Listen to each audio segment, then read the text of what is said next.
students, this is the continuation of the previous lecture, that is in set theory. Already we discussed the operations on set theory.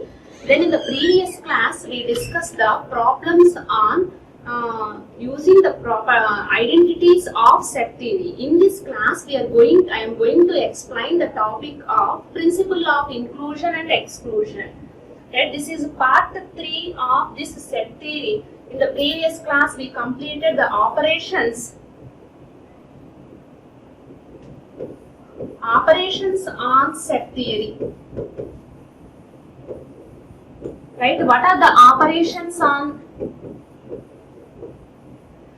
operations? We discuss union, intersection, then complement, set difference and symmetric difference.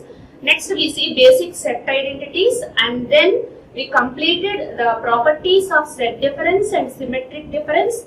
Continuation of that also, we solved 3 to 4 problems using the set identities, right? In this class, I am going to explain the topic of principle of inclusion and exclusion.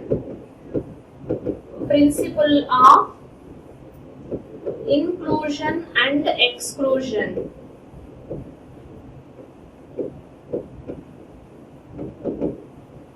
Right? Already in intermediate and in school education, you know what is this principle means. N of A union B is equal to N of A plus N of B minus N of A intersection B. The same thing, instead of using N stands for here number of elements. Instead of using N, here we are writing cardinality. We read it as a cardinality. So cardinality of A union B is equal to cardinality of A plus cardinality of B minus cardinality of A intersection B. What is the principle? A and B are any two sets. Then the number of elements in the union of the two sets, is sum of the number of elements in the sets, minus the number of elements in their intersection, So what is the formula? Cardinality of A union B equal to cardinality of A plus cardinality of B minus cardinality of A intersection B. This is the principle of inclusion and exclusion for two sets, right? Now I am going to explain, or I am going to prove the same formula for 3 different sets A, B, C, right? We consider 3 sets A, B, C. Now we need to prove that cardinality of A union B union C, we take it as LHS. Now we see the proof. Consider LHS. What is LHS? Cardinality of A union B union C, right? In this one, I take it as this is one part, this is the second part. Use the 2 element principle, cardinality of A union B, right? So which is cardinality of A union B plus cardinality of second set, means here we are taking C as second set, minus cardinality of A union B first set, intersection second set, which is C. So A union B is cardinality of A plus cardinality of B minus cardinality of A intersection B plus cardinality of C. So this expansion is this one. Then we write cardinality of C as it is, minus. Here we apply the distributive formula because one is union, other one is intersection. So apply that formula, A intersection C union B intersection C by distributive.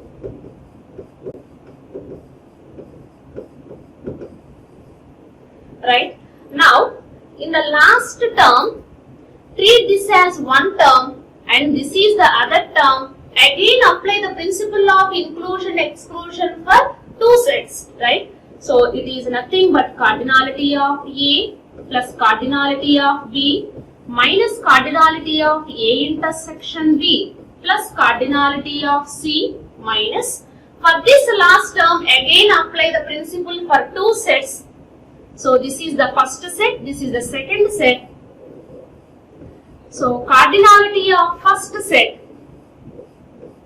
plus cardinality of second set minus cardinality of first set intersection second set, right?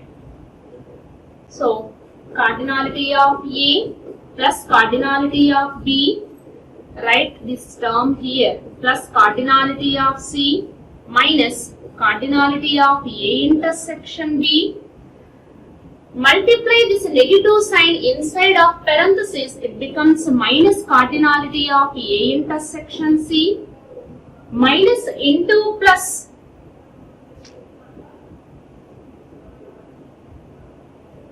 minus into plus minus cardinality of B intersection C minus into minus, it becomes a plus. Here you see inside this cardinality all symbols are same, intersection only. So A intersection B, by using the idempotent law C intersection C is C, so we can write intersection C, right? It is nothing but RHS, right? So we consider LHS and we prove that RHS. Therefore, if ABC are any three sets, you need to observe the signs here. First one we write positive of each set cardinality minus two sets are there, then their intersection before sign is a negative sign, right? If three sets intersection is there, before set sign is positive sign. So in the same way, now we will generalize this formula and we will write the principle of inclusion and exclusion for n sets, right? Now, principle of inclusion and exclusion for n sets, we call it as generalized formula.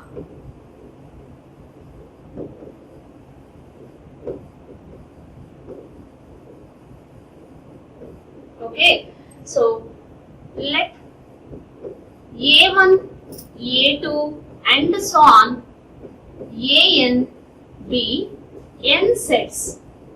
How many sets we are considering here? N sets. Then principle of inclusion and exclusion says that cardinality of A1 union, A2 union and so on union An is equal to cardinality of A1 plus cardinality of A2. For one set cardinality, always it is positive sign, cardinality of An, right? For two sets intersection, sign is negative, minus cardinality of A1 intersection A2 minus A1 intersection A3. Like that, we apply the cardinality of intersection of two sets. For every pair here we are considering An minus 1 intersection An. Suppose if we take three element sets intersection, we write plus. Instead of writing all those terms, we consider sigma. Cardinality of Ai intersection Aj intersection Ak. Because this is three sets intersection, before sign is plus. 1 less than or equal to I less than or equal to n. Second one, for j, I less than or equal to j less than or equal to n, right? Next K. I comma j less than or equal to k less than or equal to n. Why we are taking like this means to avoid the repetition terms, we are taking like this. And so on. For the last one, what about the symbol? For 3 sets intersection it is a plus. For 2 sets intersection it is a negative sign. So for 1 n sets we can write it as minus 1 to the power n plus 1. Cardinality of A1 intersection A2 intersection and so on intersection AN, right? This is the generalized formula for principle of inclusion and exclusion. While solving the problems, we are using maximizing of 4 sets. That means we use for 2 sets formula, 3 sets formula, and also sometimes we will use 4 sets formula, right? Now we will see the problem. Among 60 students in a class, 45 passed in the first semester. How many students passed? 45 students. Right. This 62 students is the total number of students in the class. Therefore, right. So, next 30 passed in the second semester examinations. Here we have 2 different things. One is the number of students who passed in the first semester examinations. Similarly, the second one is the number of students who passed in the second semester examinations.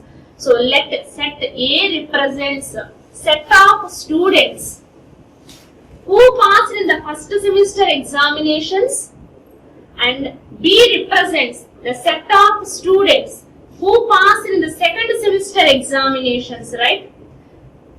We will see in the next slide.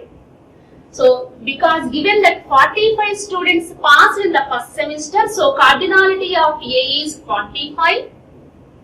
Given that 30 students passed in the second semester, so cardinality of B is 30. Now, also given that 12 students did not pass in either semesters, the meaning of that is 12 students did not pass in both first semester and second semester, right?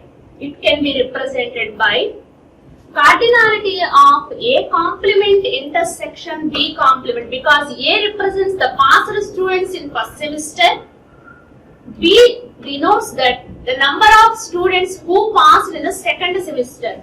Here they mention that did not pass in both the semesters.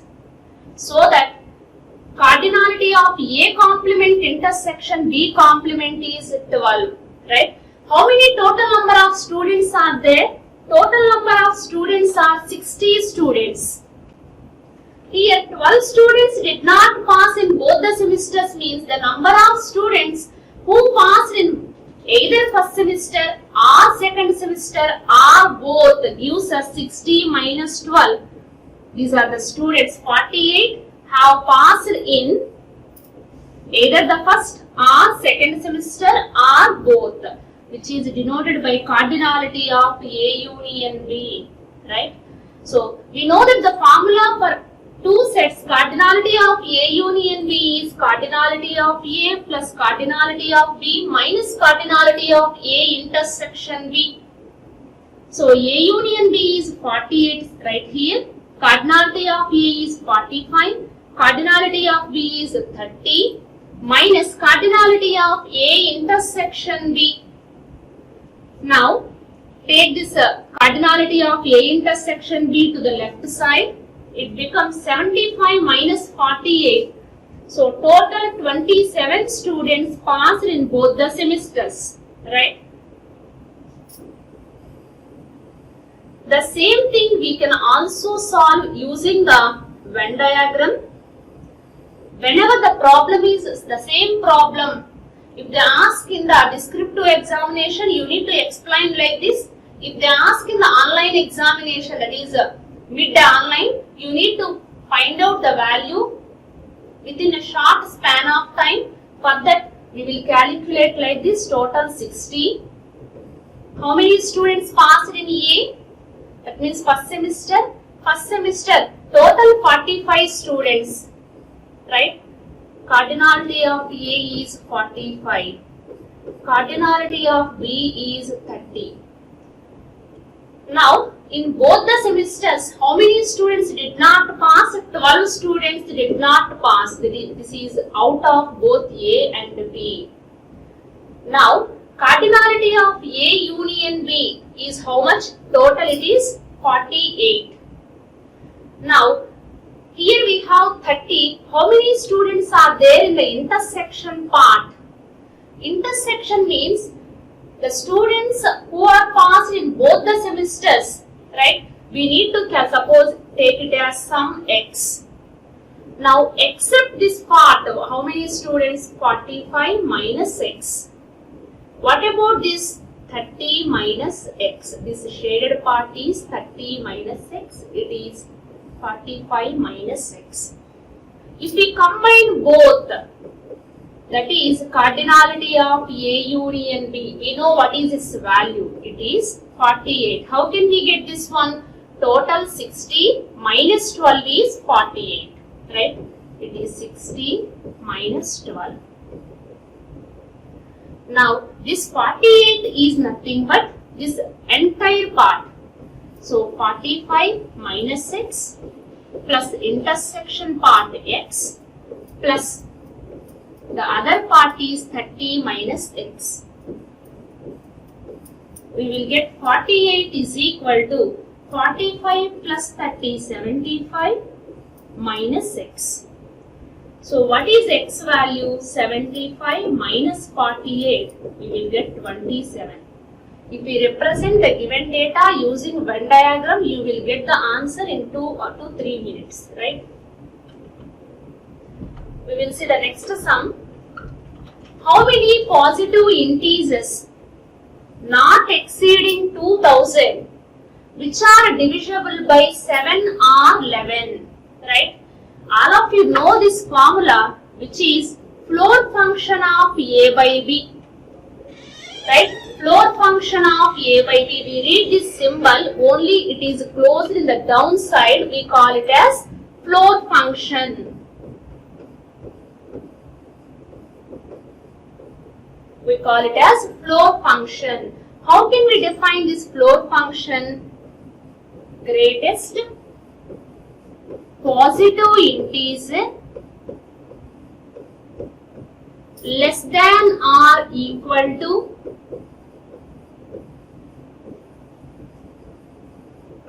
A by B. You need to note down this one, right? You need to note down this one. Suppose if I am writing 12 by 5, what is this floor function value? If we calculate 12 by 5, you will get 2.4.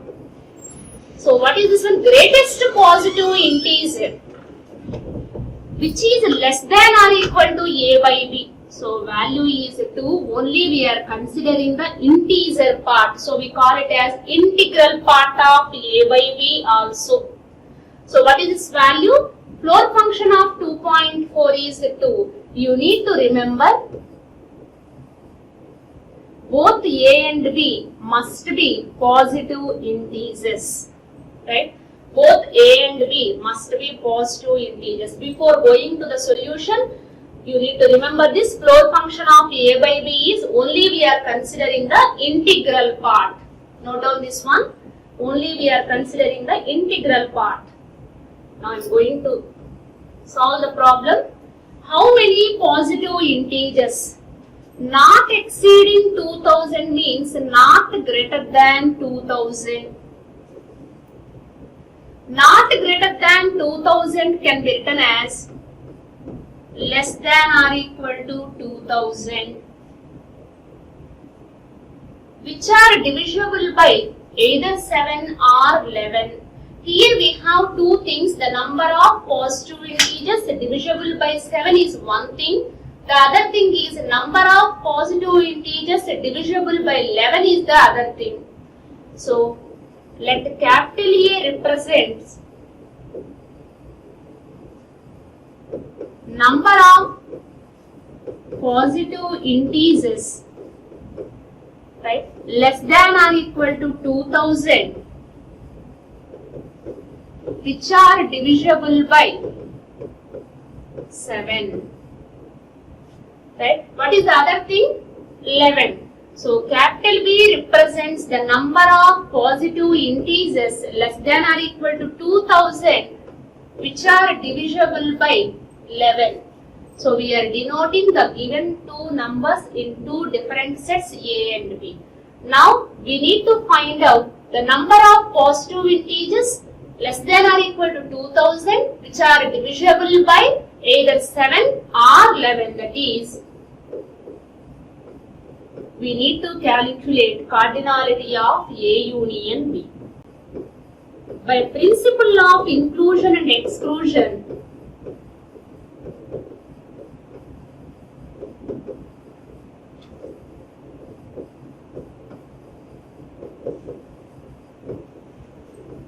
cardinality of A union B equal to cardinality of A plus cardinality of B minus cardinality of A intersection B. Now, cardinality of A. How can we find out cardinality of A? Here we will see. What is the meaning of cardinality of A? The number of different elements in set A. Right? What is set A here? A represents number of positive integers less than or equal to 2000, which are divisible by 7. It gives us, which is obtained by floor function of 2000 by 7. If we find out 2000 by 7, if we calculate, its value is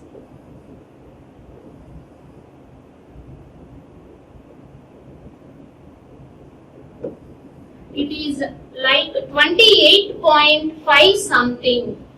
Here 4 function means we are considering only the integral part, which is 28, right?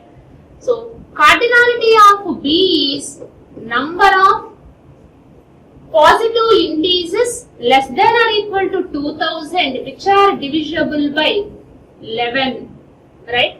So if we calculate this value 2000 by 11,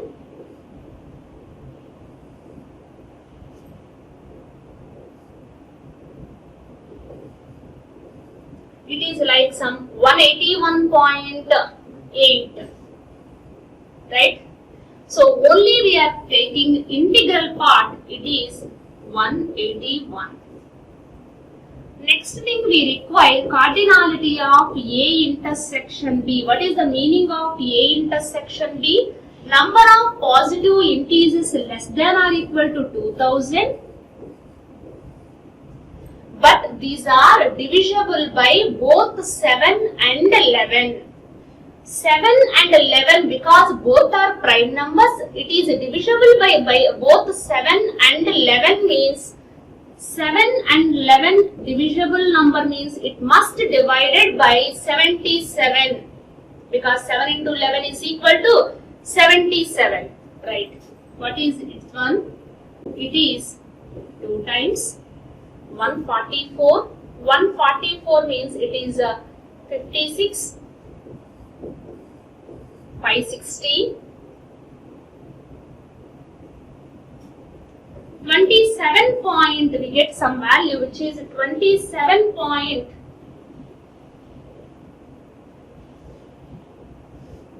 right? So its integral part is 27. Now we substitute these three values. Cardinality of A is 28.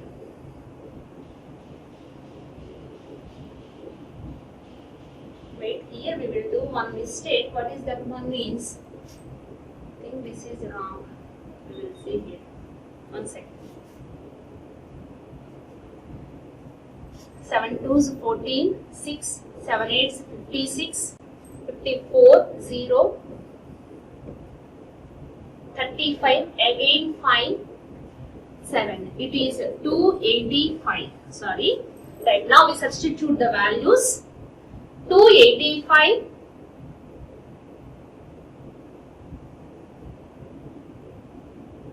The value of cardinality of A is 285.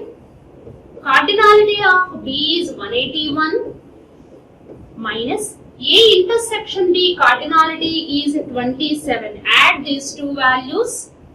6, 16, 466 minus 27,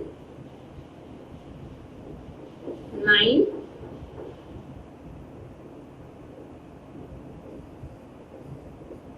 Right?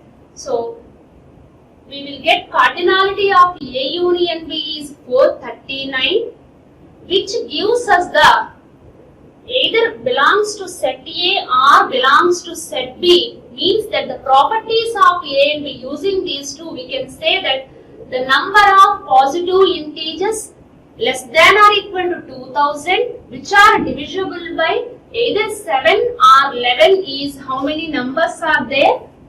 439, right? In this way, we solve the problem. Here you need to remember one thing. The number of positive integers less than or equal to 2000, which are divisible by 7, means you need to find out the floor function of 2000 by 7. Right? After dividing 2000 and 7, you will get number. But when we use the floor function, only we consider its integral part. Right? Next, we will see the next one. The number of integers not exceeding means not greater than, otherwise the same thing we can say that less than or equal to 100, and not divisible by 2, 3, 5 or 7. Here we have two different things. One is we need to find out not divisible by, here I am writing, to find out not divisible by these numbers, we can solve this problem total minus, that means the total number of positive integers, which is 100, minus the number of positive integers which are divisible by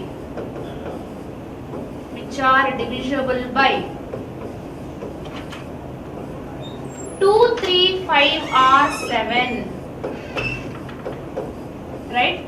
So to calculate this one, first of all we need to find out this one. So for that one, let P1 be the property that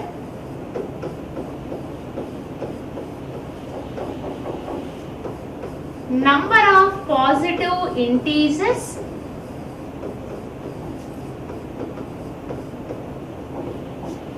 which are divisible by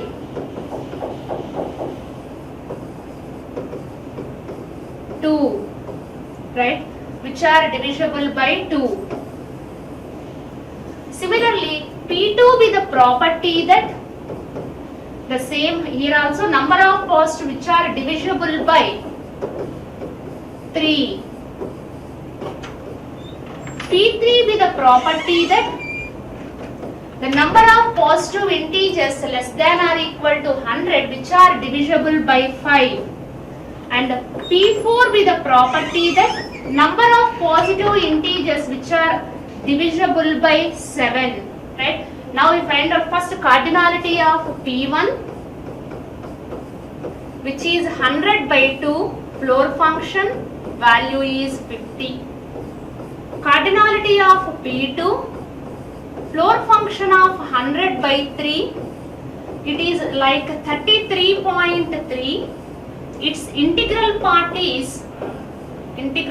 means left side of decimal, which is 33.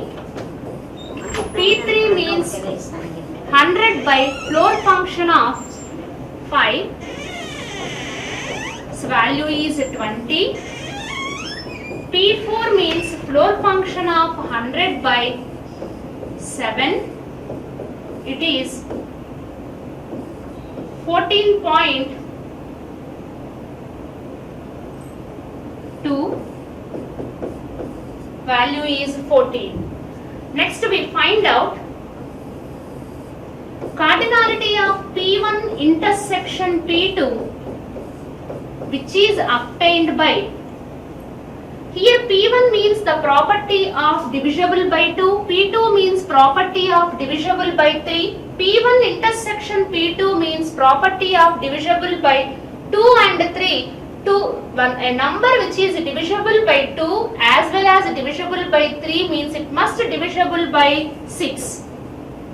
So what is 100 by 6 value? Which is 16.2. So floor function value is 16. Next, similarly P1 intersection P3 divisible by 2 and 5. So floor function of 100 by 10, which is 10.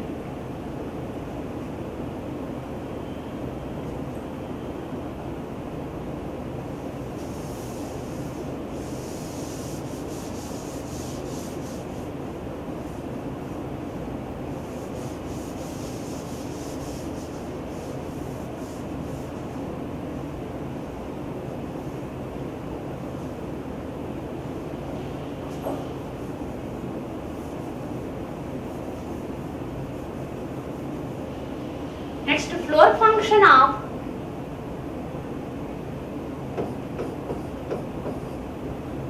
that is P1 intersection P4 is a number which is divisible by 2 and 7, which is 14. So which is floor function of 7.2 means again 1, it is 7. Then cardinality of P2 intersection P3 is floor function of P2 means property of divisibility by 3, P3 is 5. So 3, 5 means it must divisible by 15. 100 by 15 means floor function of 6.6, it is 6. Then P2 intersection P4 value is floor function of 100 by P2 means 3 and 7, 21. It is value is 4. Then P3 intersection P4 property of divisibility by 5 and 7, which is 35. Its value is 2. Similarly, we need to find out P1 intersection P2 intersection P3. So floor function of divisibility of 100 by 2, 3 and 5 means it must divisible by 30. Its value is 3. So then P1 intersection P2 intersection P4, it must be divisible by 2, 3, 7, which is divisible by 42. Its value is 2. Then P2 intersection P3 intersection P4 floor function of 100 by 3, 5, 7 means that it is 105. If a denominator number is more than the numerator, if we divide this one, we will get 0 point something. Its answer is integral part is 0. So 1, 2, 3 completed, 1, 2, 4, 2, 3, 4 completed, right? Next, what about the remaining possibilities? Right, these three are the possibilities. Next, cardinality of P1 intersection P2 intersection P3 intersection P4, which is floor function of 100 by divisible by 2 and divisible by 3 and divisible by 7 and divisible by 7. 6, 30, 210. Again here also the denominator is more than the numerator. So its floor function value is 0. Right? 1, 2, 3 completed. 1, 2 fixed here 4. Then 2, 3 fixed 2, 3, 4. Right? All the combinations are completed. Now we need to substitute these values in the formula.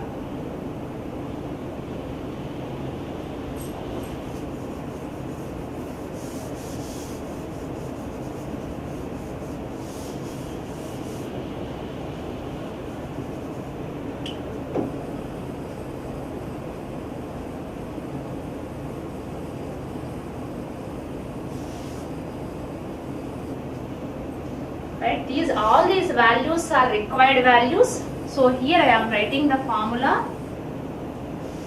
So number of required number, simply required number is equal to how many total number of positive integers less than 100 means total number minus P1 union P2 union P3 union P4, its cardinality.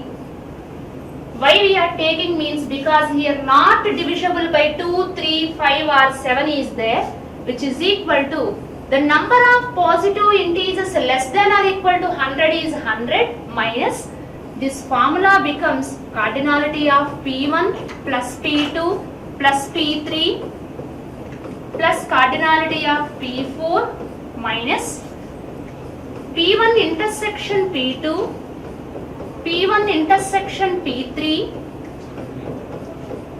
P1 intersection P4, P2 intersection P3 minus P2 intersection P4 minus P3 intersection P4 plus cardinality of P1 intersection P2 intersection P3 plus cardinality of P1 intersection P2 intersection P4 plus P2 intersection P3 intersection P4 minus cardinality of P1 intersection P2 intersection P3 intersection P4. Like this you need to write entire formula, then we need to substitute the values.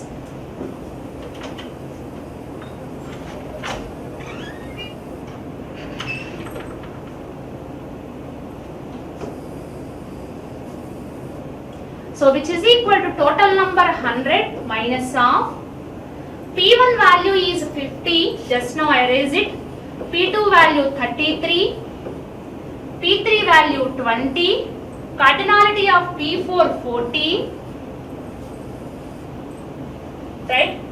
P1 intersection P2 is 16, P1 intersection P3 is 10 minus P2 intersection P1 intersection P4 7, P2 intersection P3 is 6, P2 intersection P4 is 4 minus P3 intersection P4 is 2 minus P3 intersection P4 is completed 2. Next plus P1 intersection P2 intersection P3 value is 3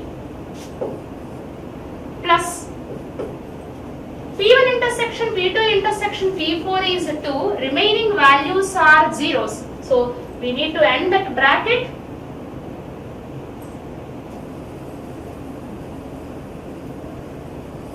Now we substitute all those values.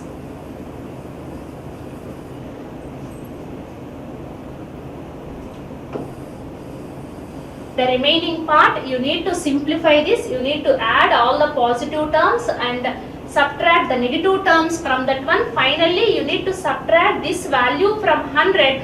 You will get the total number of positive integers not exceeding 100 and which are not divisible by 2, 3, 5 or 7. Like that you will get the answer.